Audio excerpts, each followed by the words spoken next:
అనగనగా 2 పిల్లులు ఒక రొట్టె ముక్క కోసం దెబ్బలాడుకుంటున్నాయి. నాదంటే నాదని హోరాహోరీగా గొడవపడుతున్న ఆ పిల్లులను ఒక కోతి చూసింది. ఎంతసేపటికీ వాటి గొడవ తీరట్లేదు. ఈ సమస్యకు పరిష్కారం వాటికి తోచలేదు.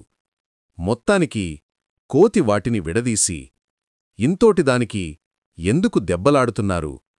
మీ సమస్యకి ఒకటే పరిష్కారం.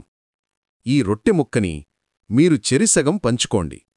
కావాలంటే మీ ఇద్దరికీ సమానంగా నేను పంచిపెడతాను అని చెప్పింది. కోతి మాట ఆ పిల్లులకు నచ్చింది. ఆ రొట్టెముక్కను కోతికి అందజేశారు. కోతి ఆ ముక్కను రెండుగా చేసింది. అయ్యో, ఒక ముక్క పెద్దగా ఉందే అని కోతి ఆ ముక్కను కొంచెం కొరికి తినేసింది. అరరే, ఇప్పుడు ఈ ముక్క పెద్దగా అయిపోయింది అని రెండో ముక్కలో కొంచెం తినేసింది. ఛే, ఇప్పుడు ఇది పెద్దగా అయిపోయింది అని మళ్ళీ మొదటి ముక్కలో కొంచెం తినేసింది. ఇలా కొంచెం కొంచెం చేసి మొత్తం రొట్టె ముక్క కోతి తిని తుర్రున చెట్టెక్కి పరుకుంది. పిల్లులు రెండూ నోరు వెలేసి చూస్తూ ఉండిపోయాయి.